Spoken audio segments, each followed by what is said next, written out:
Assalamualaikum warahmatullahi wabarakatuh. Waalaikumsalam. Saudaraku yang dicintai oleh Allah Subhanahu wa taala, berkat rahmat dari Allah Subhanahu wa taala, kita diberi karunia yang besar ini nampaknya dapat bertemu dengan ulama kita Ustaz Ijil Fatullah LC. Beliau adalah tokoh yang sudah kita kenal, terutama beliau sering berbicara tentang akidah dan juga tentang hukum-hukum fikih, ya Ustaz ya. Ya. Dan beliau adalah alumni Timur Tengah. Nah ini Ustaz Jel, Ya. saya akan bertanya beberapa hal. Nanti kalau ada Pak Mujib ya bertanya, alhamdulillah. Yang pertama itu masalah sholafus soleh. Nah, kenapa saya menanyakan hal itu? Karena sholafus soleh itu kan sudah lama kita dengar. Malah waktu saya kecil kita sangat bangga kita termasuk sholafus soleh. Nah, tapi kurang tahu saya sholafus soleh itu apa sebenarnya. Nah, ini mungkin dapat kita uraikan ya Pak Mujib. Ya, dijelaskan. Nah, jelaskan. Baik, Assalamualaikum warahmatullahi wabarakatuh. Waalaikumsalam. Selamat datang Ustaz Akil, Ustaz Ibnu Akil, yang ma'ruf. Beliau ini berdua ma'ruf di Sumatera Barat, senior aktivis. Kita doakan selalu sehat. Beliau ini hampir seumuran. Kalau Pak Mujo sudah pensiun, alumni Jerman. Kalau beliau ini aktivis yang sudah malang melintang di Sumatera Barat. Rupanya beliau tadi mampir ke sini di tempat yang sederhana ini, Dapat kopi yang enak ya. kopi kiriman, kopi original katanya. Iya. Baik. Nah, mohon maaf jika belakangan ini orang cukup heboh ketika kita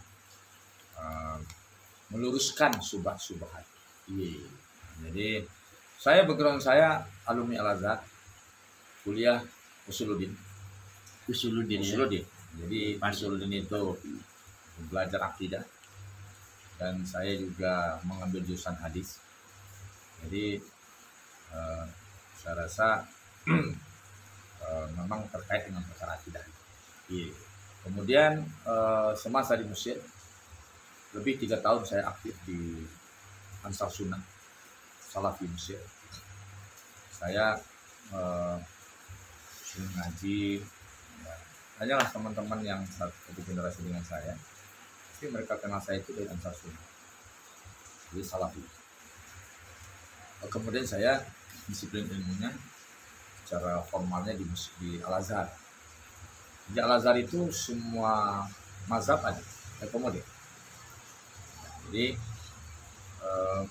ketika kita bicara tentang salafi, bukan asal bicara. Ketika kita bicara tentang Asy'ari, itu disiplin ilmu saya, karena saya di Al-Azhar. Nah, baik, para ikhwan yang dirahmati Allah. Salafus soleh. Salafus soleh itu 2 pendapat yang kita ambil. Pendapat pertama, 3 generasi pertama. Generasi sahabat di zaman Nabi, kemudian generasi tabi'in, dan generasi tabi'in. Generasi pengikut sahabat tabi'in, kemudian tabi'in. Yang generasi salafus saleh itu yang mana? Yang 3 itu. Yang 3 itu. Itu yang di banyak jadi kesimpulan para ulama. Atau sebagian mengatakan 300 tahun pertama. 300 tahun pertama. Jadi generasi salafus saleh itu 300 tahun pertama. Artinya apa? Kalau kita ingin merujuk ke keislaman kita kepada salafus saleh, kita harus belajar ketiga generasi pertama. Apakah generasi pertama itu mencukupkan konsepnya pada Al-Quran dan hadisnya? Tidak.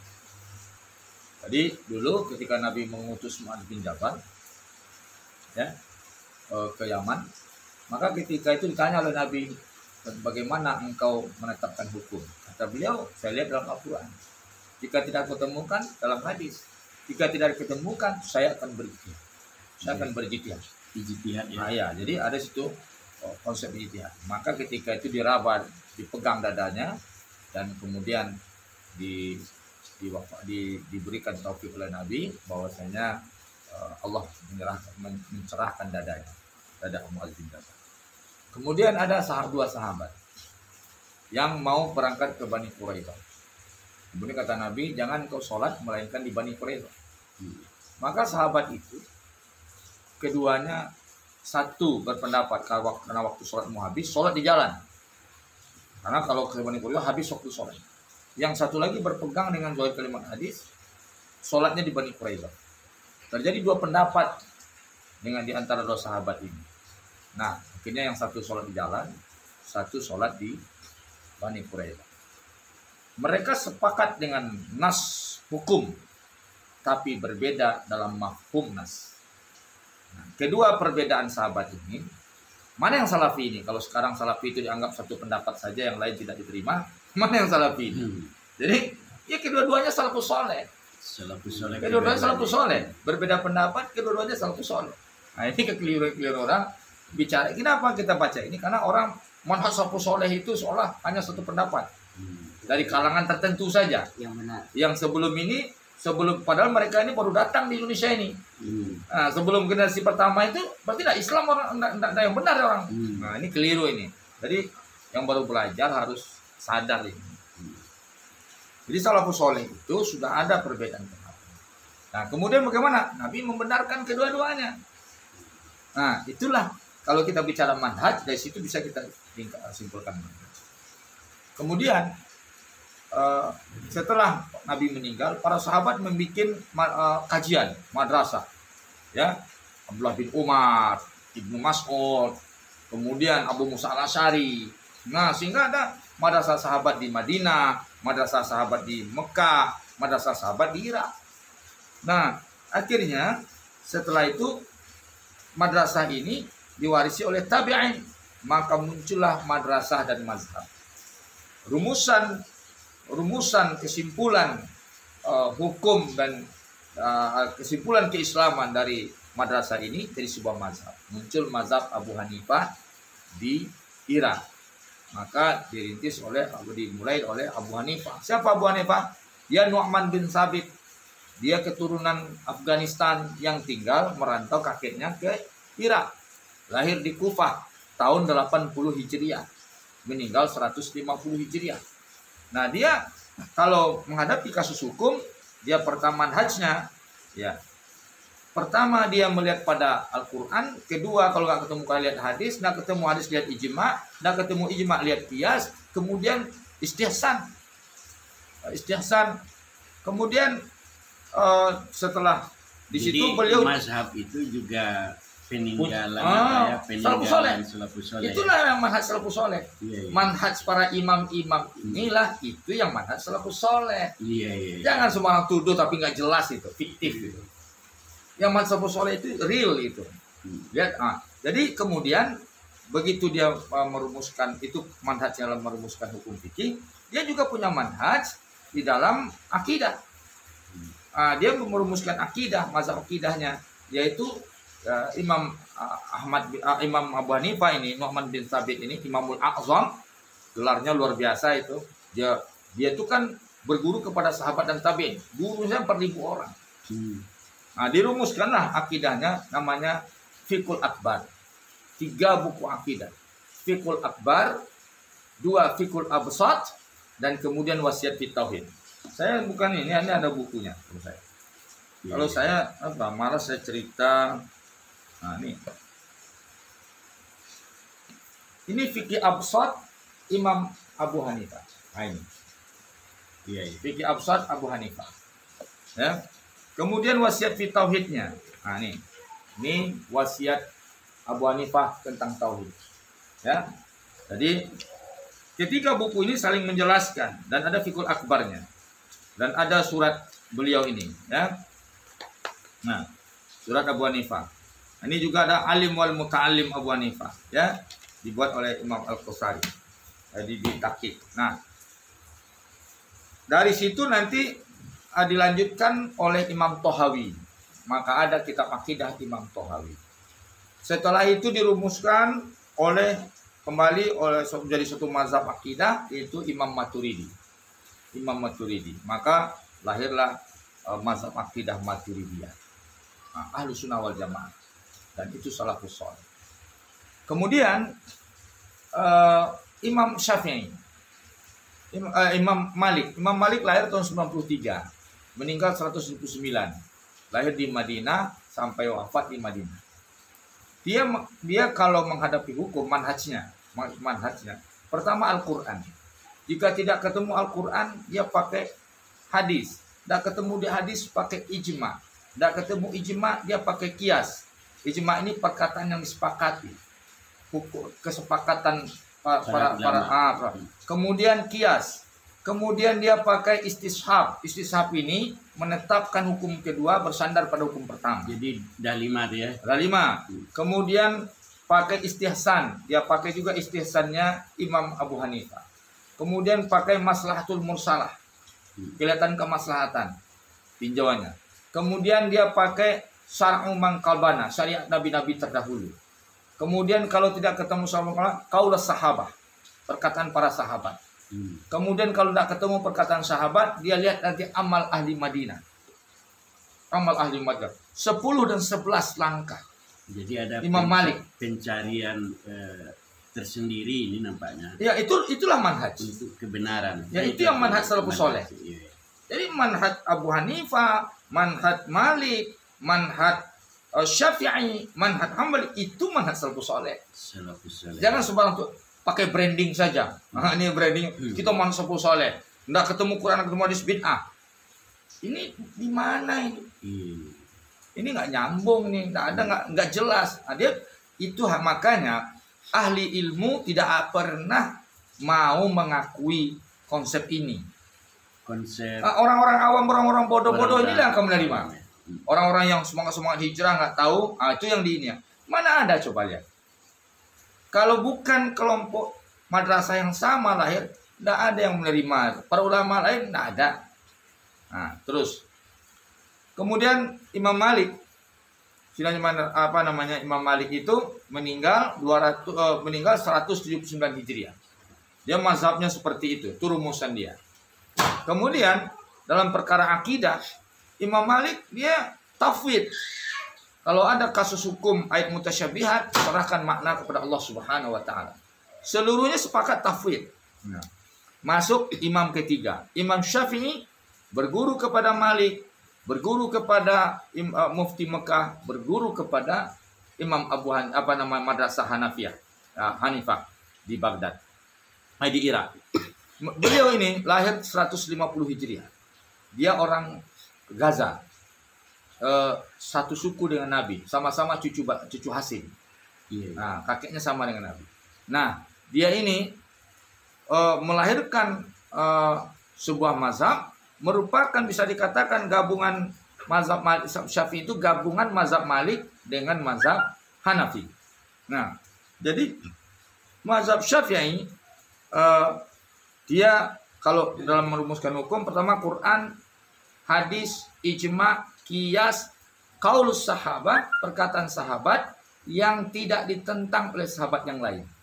Berarti ijma sahabi. Tetapi Syafi'i walaupun dia lebih ringkas, dia mendampingi istinbat hukumnya dengan usul fikih. Dia pakai usul fikih. Jadi artinya dia punya kawaid, kaidah sendiri. Maka mazhab Syafi'i ini mazhab yang mayoritas umat Islam. Mayoritas umat Islam. Dan beliau meninggal 204. Jadi beliau umurnya cuma 54 tahun. Jadi yang paling tua kira-kira yang mana tuh? Abu Hanifah. Abu Hanifah. Jadi Imam Syafi'i lahir, Abu Hanifah meninggal tahun 60. Jadi yang paling singkat umurnya Syafi'i. 150 Hijriah ke 204 Hijriah. Nah, itulah mazhab Syafi'i ini, mazhab salafus saleh. Nah, keempat Hambali. Hambali lahir 163 Hijriah. 164 Hijriah. Jadi 14 tahun dia lebih muda daripada Imam Syafi'i. Dan dia murid Syafi'i. Meninggal 241 Hijriah. Jadi itu yang cukup panjang umurnya. Beliau konsep hukumnya sama. Pertama Al-Quran, kedua hadis, ketiga ijma, keempat qiyas, kemudian dia punya yang spesial, yaitu sadduz zari'ah. Sadduz zari'ah, ini spesial beliau. Kemudian juga maslahatul mursalah dan istihsan. Jadi Imam Ahmad bin Hambal 7 langkah atau 6 langkah baru menyatakan ini bid'ah, ini halal, ini haram. Kalau kita rumuskan semuanya, kita gabung, setidaknya ada 10 langkah di dalam menetapkan hukum. 11 langkah. Tadi Imam Malik 10 ditambah dengan sadduz zari'ahnya Imam Ahmad, 11 langkah menyimpulkan hukum.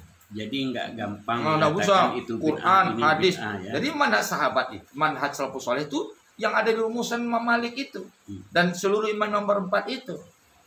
Baru itu manhaj sahabat. Oh, ini manhaj salafus saleh dan itulah manhaj salafus saleh. Jadi nggak gampang bicara manhaj salafus saleh. Kemudian cukup belajar Al-Quran, hadis. Kita nggak perlu bermazhab. Nih, kita cukup langsung Quran dan Sunnah.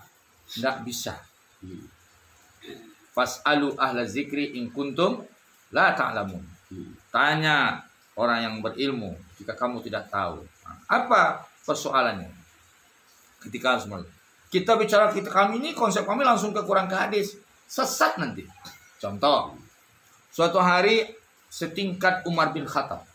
Yang Nabi katakan kalau ada Nabi setelahku Umar orangnya. Kalau ada Nabi setelahku Umar orangnya. Setingkat Umar bin Khattab hampir salah memahami menetapkan hukum. Ada seorang wanita yang melahirkan di usia hamilnya 66 bulan. Dipanggil oleh Umar, kemudian diajukan ke Umar, kemudian dituduh dia berzina sebelum menikah. Karena tidak cepat 6 bulan saja. Ya. Ketika akan dijatuhkan hukuman, datang Ali bin Abi Thalib, khalifah sahabat Ali bin Abi Thalib. Datang beliau Abul Hasan. Kata, ya bagaimana Abu Hasan? Tunggu dulu katanya. Wahai khalifah, ini dia 6 bulan sudah lahir anaknya. Berarti dia berzina ini. Mau dihukum mati dia. Rajam pecambuk itu kan. Nah, kemudian ketika itu apa kata Imam Ali? Wahai khalifah, wahai Umar. Jadi jangan terburu-buru, nanti kamu tersalah menentukan hukuman. Kenapa? Apakah kau lupa dengan ayat? Hamluhu wa fisaluhu salasuna sahra. Hamilnya dan menyusuinya 30 bulan. Quran itu. 30 bulan menyusui itu 2 tahun. 12 tambah 12, 2 tahun itu 12 bulan. Iya. 12 tambah 12 24. 24 tahun. Sisanya berapa? 6 bulan. Berarti Quran mengakui ada hamil 6 bulan. Setingkat Umar. Jadi jangan main-main dengan ini. Umar saja nanya sama Ibnu Abbas. Sering nanya, orang Arab, ya. orang Quraisy, yang orang beberapa ayat turun dengan permintaannya pada Nabi. Kata Nabi dijamin kalau ada Nabi setelah Umar orang. Jadi apalagi kita mau ke Quran langsung, mau ke hadis langsung. Umar suatu hari wa faqihatun wa abba Quran. Aku tahu makna faqihat, tapi abainya apa? Dicari Ibnu Abbas nggak ketemu. Akhirnya dia bingung, lemparkan tongkatnya. Nggak perlu. Yang penting Umar mengimani ayat ini. Kalaupun Umar nggak paham, tapi Umar mengimani ayat ini. Artinya setingkat Umar orang Arab, teman dekat Nabi, tidak bisa memahami semuanya. Nah, sekarang ada orang belajar langsung ke Quran, terjemahan Qurannya banyak bermasalah. Dulu kan ada beberapa surat Al-Ahzab itu diprotes oleh Majelis Mujahidin. Masa orang yang sudah diceraikan boleh lagi kamu boleh menggilir orang-orang yang telah kamu ceraikan? Kan kacau itu. Nah, jadi tidak bisa. Apalagi hanya sekedar terjemahan. Terjemahan saja. Nah, jadi disitulah kita penting bermazhab. Kalau contoh saya bermazhab, ya. Saya hanya menyampaikan hadis seumur hidup saya cuma 50 hadis atau 500 hadis. Apakah Islam bisa saya wakili dengan 500 hadis? Tidak bisa. saya hanya bagian dari Islam yang dirumuskan oleh satu mazhab. Artinya apa? Orang akan melihat, oh Ustaz Jalil itu hanya menyampaikan 500 hadis. Tapi tidak berhenti pada saya. Mazhab sudah merumuskan semuanya. Jadi menghabiskan waktu yang panjang, ratusan ribu ulama, ya, jutaan ulama, kemudian generasi yang panjang, energi yang banyak, dirumuskan Islam. Nah, sekarang ada orang seolah dia saja menyimpulkan Islam, tak perlu bermazhab, dia sendiri. Siapa? Nah, ini makanya bikin kacau. Jadi sesat orang seperti ini. Nah, jadi itulah salafus soleh, yaitu adalah manhaj salafus soleh itu manhajnya para sahabat dan imam yang bertempat. Imam mereka salafus soleh. Mereka hidup di 300 tahun pertama. Ya. Nah, akidah juga seperti itu. Ada nanti mazhab Abul Hasan Al-Asy'ari, yaitu kemudian 3 mazhab salafus soleh yang diakui dari Ahlussunnah wal Jamaah. Pertama, yang rumusan Imam Hambali dengan kitabnya Ushulus Sunnah tentang akidah itu. Kemudian tadi Maturidi yang merupakan turunan dari mazhabnya Abu Hanifah. Kemudian Abu Hasan Al-Asy'ari.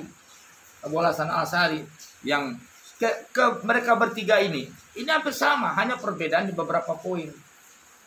Nah, sekarang ini kalau ada orang mengaku salafus soleh, mestinya berada pada 3 ini.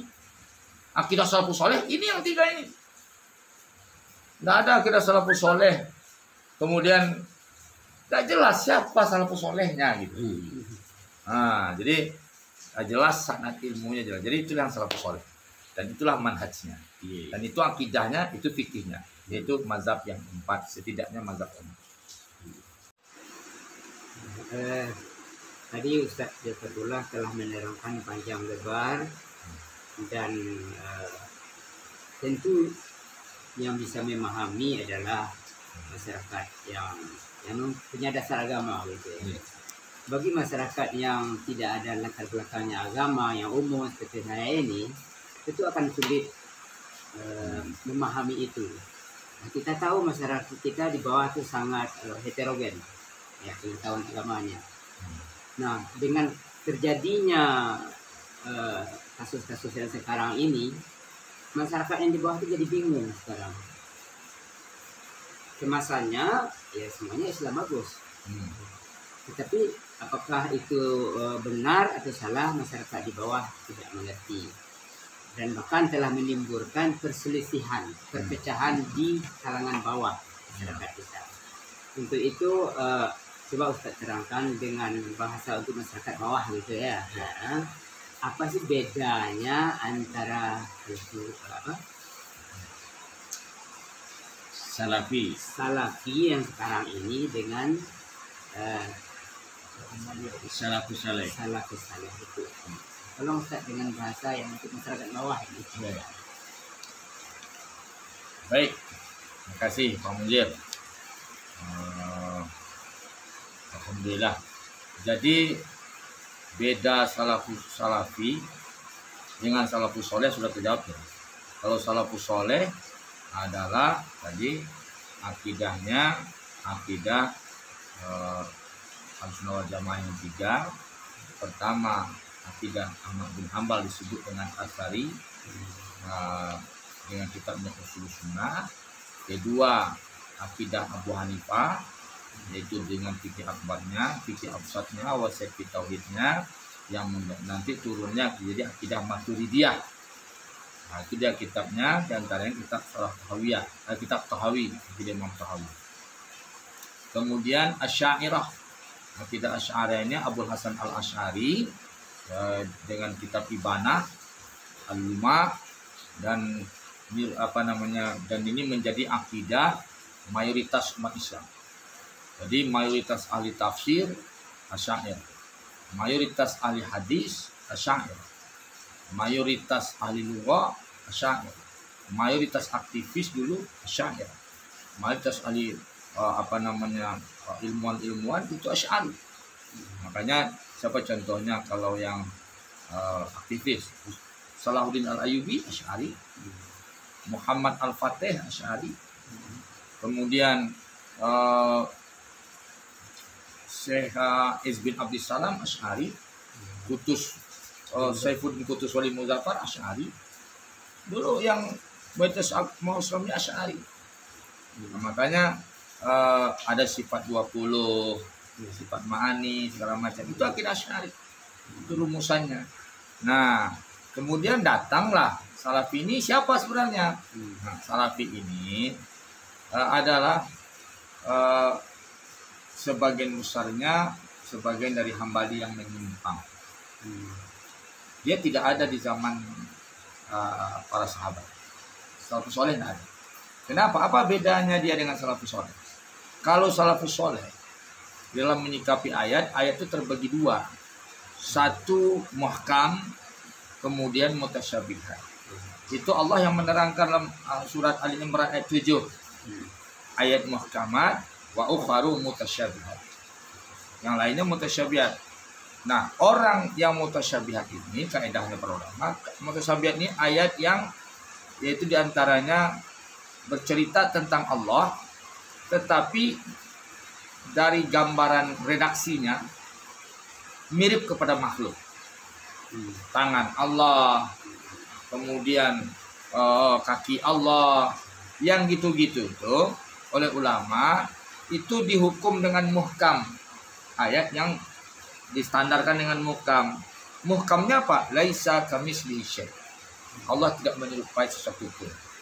Nah, kalau ketemu ayat yang Allah menyerupai sesuatu, maka ulama mengatakan tidak boleh ditakwil, tidak boleh ditentukan makna. Serahkan makna kepada Allah. Nah, jadi tafwid namanya. Jadi salafus saleh itu mazhabnya tafwid, serahkan makna pada Allah. Oleh Salafi, maknanya makna zahir. Salafi menolak tasbih ayat mutasyabihat. Salafi menolak majaz dalam Quran. Itu dari Ibnu Taimiyah. Sebelumnya orang tidak ada menolak majaz. Jadi kalau sebut yadullah benar tangan Allah, hakiki. Jadi ini kan sifat makhluk. Jadi sifat Allah. Nah, sebagian kalau Asy'ari mereka pertama mentafwid. Jadi Abu Hanifah, Ahmad bin Hanbal mentafwid kepada Allah. Abu Hanifah sama dengan Asy'ari, Maturidiyah sama dengan Asy'ari, yaitu pertama kita tafwid kepada Allah. Jika darurat baru ditakwil, dicarikan maknanya. Nah, ini yang ditentang oleh Salafi. Salafi menuduh Mu'asy'ariyah mentakwil, tetapi Salafi menetapkan makna zahir. Makna zahir jadi tasbih. Salafus saleh sepakat tidak boleh tasbih. Tidak boleh memaknai sesuatu Allah menyerupai makhluk. Itu sepakat. Nah, tapi Asy'ariyah akhirnya kalau terjadi tasbih, Asy'ari dua saja, serahkan makna pada Allah. Kalau darurat supaya tidak tasbih menyerupai makhluk, maka ditakwil dengan tanzih. Ditakwil dengan supaya Allah tidak menyerupai makhluk. Contohnya apa? Yang dilakukan oleh Ahmad bin Hanbal. Imam Ahmad sendiri mentakwil. Apa kata Imam Ahmad? Waja'a rabbuka. Datang Rabb engkau. Kalau Rabb engkau kan seperti manusia datang. Maka ditakwil oleh Imam Ahmad, waja'a sawabuhu.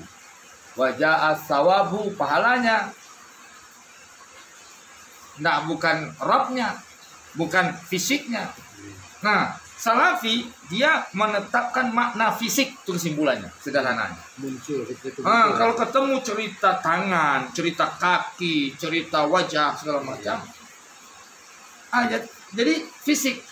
Ini menjadi tasbih. Ini ditolak oleh salafus soleh. Inilah penyimpangan Salafi dari salafus soleh. Salafus soleh tidak mau mentasbih. Jangan sampai Allah serupa makhluk. Tapi Salafi mengatakan tangan Allah hakiki. Jadi betul-betul tangan ya. Bertentangan. Ibnu Taimiyah mengatakan Allah di langit di atas itu hakiki. Ketika ditanya tentang wa nahnu aqrabu min habil warid dalam surat Qaf, dijawab juga hakiki. Lebih dekat dari hamba itu daripada urat lehernya. Hakiki juga. Di langit hakiki juga. Bagaimana?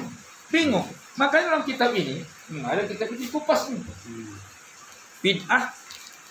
Bid'ah Salafi Wahabi dalam menghancurkan syariat. Jadi bukan orang apa nama. Kalau Salafi bid'ahnya pada akidah. Dia menuduh orang bid'ah masih dalam tataran perkara furwa. Amal-amal furwayah. Kalau ini akidah, mana lebih berat? Bid'ah akidah daripada orang tidak tahu. Biar tahulah warga apa namanya ikut Salafi ini. Ketika Anda nanti coba Anda dengarkan kajian syekh Anda itu, nanti terbayang sama Anda Allah itu seperti manusia duduk di langit. Dewa. Saya punya kitab namanya Isbatul Had. Allah tuh punya ukuran. Tolong diambil tuh, kitab hitam yang paling pinggir, yang berdiri di sebelah kulkas ini. Yang paling samping. Isbatul Had. Allah itu berukuran. Jadi Allah itu seperti makhluk. Ini kitabnya. Jadi bantahan terhadap orang yang mengingkari Allah itu punya ukuran.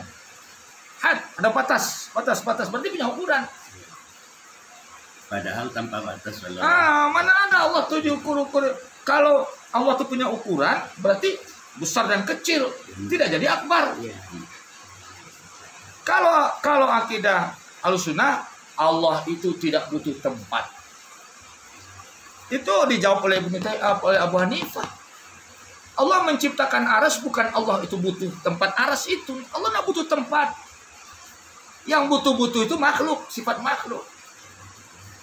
Allah itu kan Allah qabla kulli syai'. Allah sudah ada sebelum sesuatu itu ada.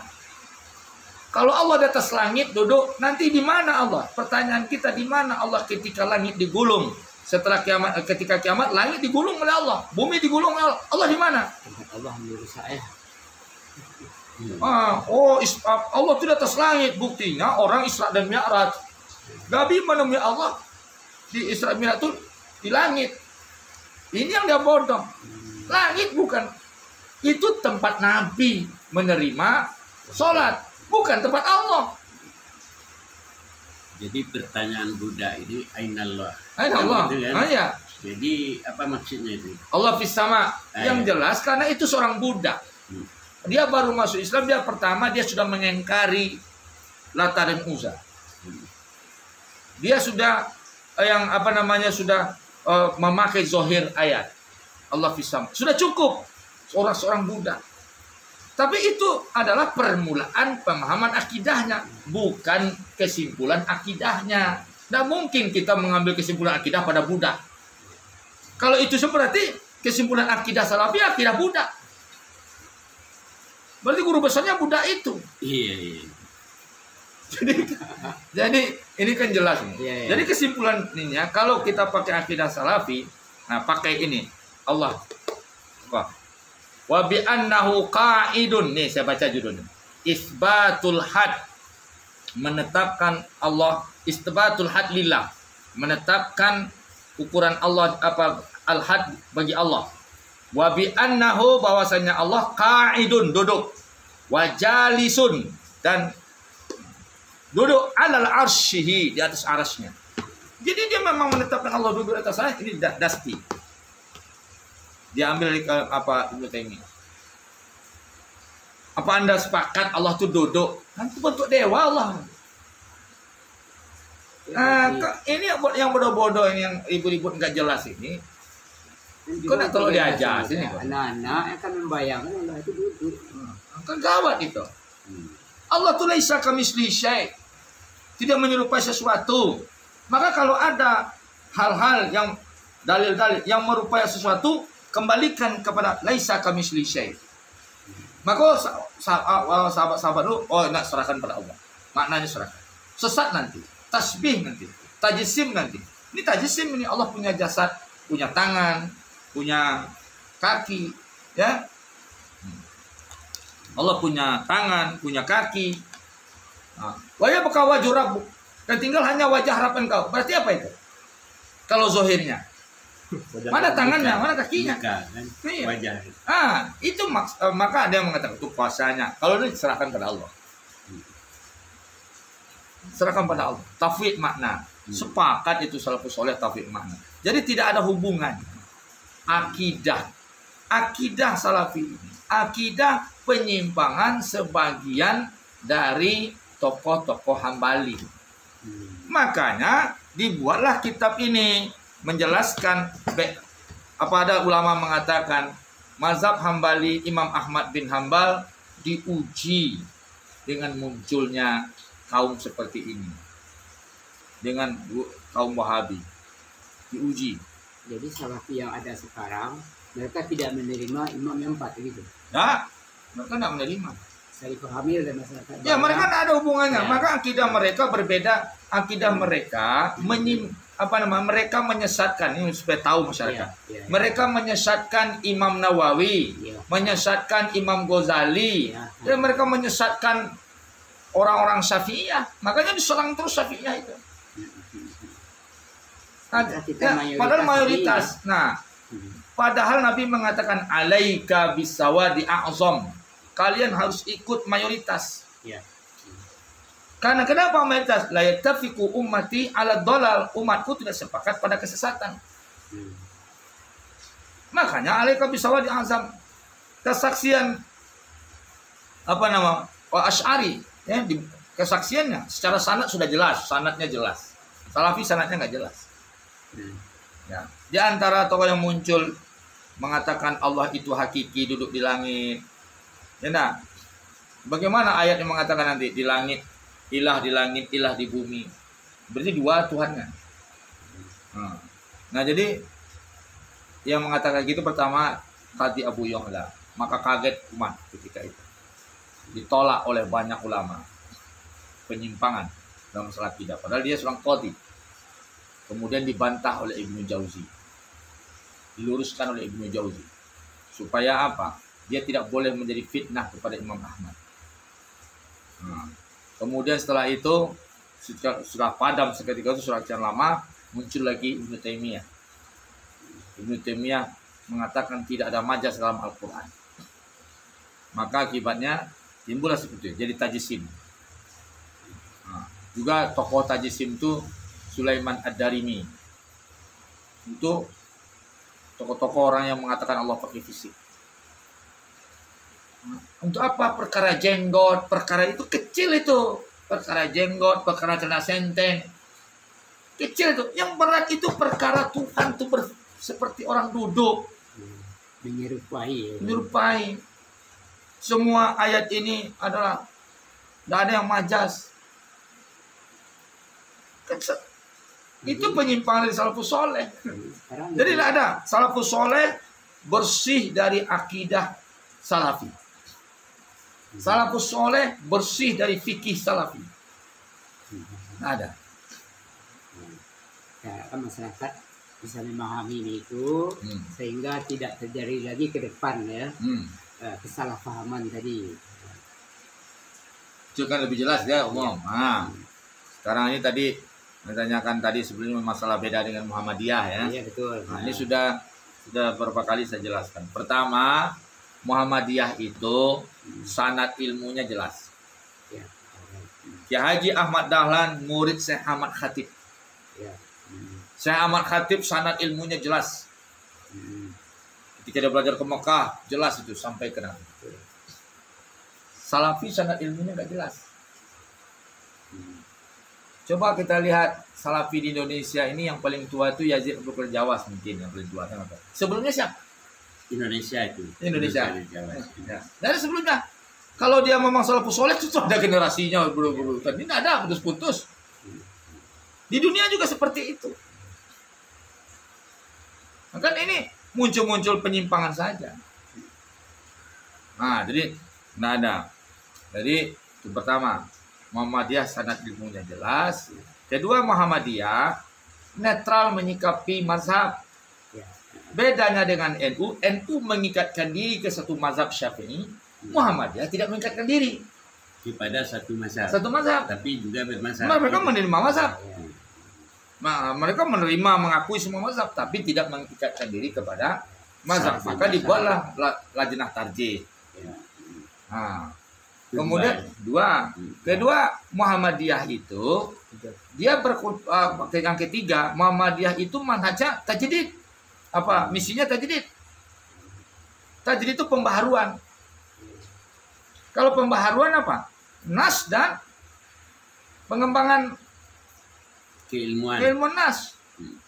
Kalau Salafi tidak membawa balik kepada tekstual. Muhammadiyah tidak tekstual. Tidak berkembang. Jadi Salafi makanya pakai doktrin, dipaksakan. Alam sudah berkembang, dia tarik orang kepada tekstual. Makanya dia pakai doktrin. Dia doktrinnya sampai memetakan surga untuk dia saja. Muhammadiyah tidak seperti itu. Muhammadiyah komunikatif. Salafi doktrin konfrontatif. Nggak sama dong. Muhammadiyah komunikatif. Muhammadiyah menerima filsafat. Salafi mengharamkan filsafat. Dia mengkambing hitamkan ilmu kalam. Dia anti ilmu kalam. Muhammadiyah menerima filsafat. Dan Muhammadiyah Salafi mengharamkan hari besar Islam. Muhammadiyah memperingati hari besar Islam. Karena Muhammadiyah ada Maulid Nabi, ada Isra Mi'raj. Silakan. Nah, kalau ini haram semua. Bid'ah, Maulid Nabi katanya di ajaran Syiah. Muhammadiyah pakai hisab. Salafi anti hisab. Jadi nggak nyambung kalau Salafi ngaku ada sama Salafi dengan Muhammadiyah. Jauh. Jadi perbedaan itu jelas. Oh jelas. Dan bisa Manhaj, dipahami. misi beda. Manhaj dengan misi beda. Ya, kita harapkan masyarakat di bawah sudah memahami sekarang itu ya, bahwa Muhammadiyah itu tidak ada hubungannya dengan Salafi. Banyak sekali perbedaan. Jadi ada pertanyaan kita tentang tajdid. Kan Muhammadiyah pembela pendukung tajdid pembaharuan. Ya. Kan ada di dalam sejarah. Ada satu lagi, Muhammadiyah berpolitik. Ya. Muhammadiyah memang organisasi bukan organisasi politik, tapi orang Muhammadiyah dipersilahkan berpolitik. Betul. Salafi Dilarang. haram berpolitik. Salafi mengakui ulama pria. Ayo silakan. Jadi masalah tajdid tadi kan ada Jamaluddin Al-Afghani, Ya, Rasyid Ridho, ya. siapa lagi? Muhammad Abdul. Apa hubungan itu dengan Muhammadiyah? Ada Muhammadiyah mengakui mereka. mengakui. Tapi kalau Salafi anti, Anti. Jadi tidak ada istilah pembaharuan ya. tidak ada. Ada isu pembaruan. Muhammadiyah, Salafi mengatakan bumi datar. Muhammadiyah tidak mengatakan bumi datar. Muhammadiyah mengatakan bumi Sesuai dengan ilmu bulat. ya, bulat. Salafi bumi datar. Datar ya. Oh, itu ada itu ya. Oh iya, dia kan Allah di atas langit. Ya. Iya. Jadi kalau disebut bumi itu bulat, Iya. Iya. jadi langit orang di bawah kita, Lain lagi. lagi itu aja di mana posisi Tuhan? Bingung dia menetapkan posisi Tuhan. Jadi makanya dipaksakanlah bumi datar. Bahkan sampai pula kepada tahap kafir mengkafirkan. Kenapa? Karena bumi di atas, langit Allah di atas. Jadi barangkali ini terakhir dah mendekati ini Ustaz Ajal. Ya. Hari pun sudah begitu malam, Ya, tapi masih ada pertanyaan ini. Nah. Ini masalah ada teman kita itu yang terlalu gampang.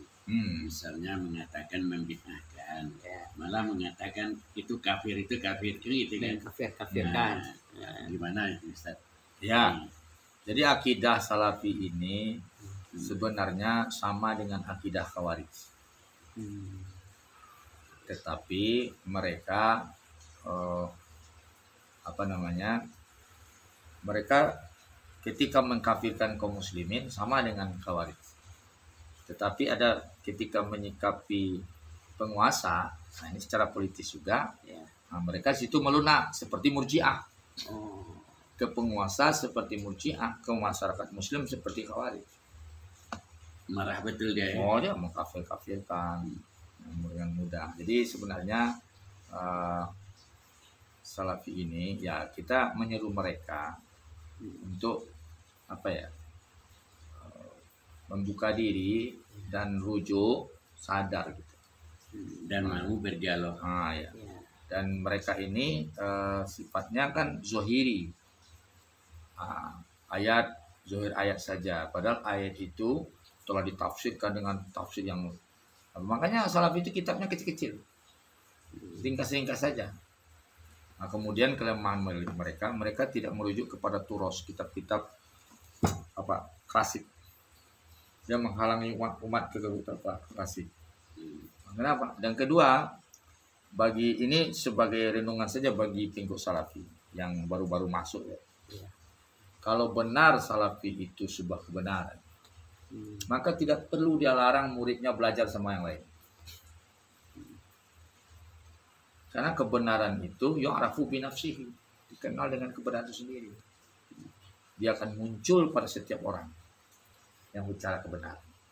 Tapi buktinya dilarang, subhat, dibatasi, sehingga dibodohi seperti itu, didoktrin seperti itu. Berarti itu bukan kebenaran. Coba saja kita, artinya apa? Uji kebenaran Salafi itu dengan membaca kitab lain, ulama-ulama besar yang lain. Itu saran kita kepada pengikut Salafi. Jadi tidak mukallid ya. Nah ya. Jadi barangkali saudaraku sudah malam ini, sudah larut Pak Mujir. Iya. Nah, ini luar biasa ini dari Ustaz Jel, pencerahan buat kita Dan yang ada di sini, tapi hakikatnya untuk masyarakat luas. banyak ya. Bagaimanapun nanti kita bukalah ruang dialog bagi umat ya. Betul. Yang penting kita berupaya untuk kebenaran, Menjelaskan kemudian tidak menutup. Taklid buta itu tidak ada di dalam Islam. Dan itu bukan sifat orang Minang. Ya, Dan bukan watak orang Minang. bukan ya. Jadi barangkali kata kunci ini terakhir ini, 1 menit atau 2 menit yang kata kuncinya. Gitu. Silakan Ustaz Jal. Ya. Yang jelas kembali kepada ayat Al-Qur'an, fas'alu ahla zikri in kuntum la ta'lamun. Kalau kita ingin mengikuti mazhab Salafi, maka belajarlah kepada salafus soleh yang telah merumuskan keislaman ini. Tidak mungkin orang pendatang baru mengatasnamakan orang yang lama. Tidak mungkin. Karena yang salaf itu ada kitab-kitabnya. Nah, rujuk kembali kitab salaf itu, maka Anda kemudian tahu salaf itu ada pada 4 mazhab itu. Aqidatan wa syariatan wa akhlaqan, ada di situ. Jadi secara akidah, secara syariat ada di 4 mazhab. Mereka tidak begitu jauh pertentangan, penyimpangan, perbedaannya. Tapi sekarang ini total. Jadi ini bahaya ini. Ini cerita jangan ego ya, jangan ego. Tapi buka diri, netralkan kembali jiwa kita, letakkan para ulama pada posisinya. Dan belajarlah kepada semua ulama. Insya Allah kita akan selamat. Ya rafil haq ta'rifu rijal. Kamu kenali kebenaran, kamu akan tahu siapa yang benar. Ta'rifu rijal, la ta'riful haq, kata ulama. Kamu kenal orang yang benar, kamu tidak akan tahu apa itu kebenaran. Jadi, barangkali sudah cukup ini Ustaz. Billahi taufiq wal hidayah. Terima kasih banyak sekali lagi Ustaz Sama-sama, Jel. sama-sama. Kemudian kameraman Ustaz Luki. Ya. Mudah-mudahan Allah meridhoi kita bersama. Amin. Billahi taufiq wal hidayah. Wassalamualaikum warahmatullahi wabarakatuh. Waalaikumsalam warahmatullahi wabarakatuh.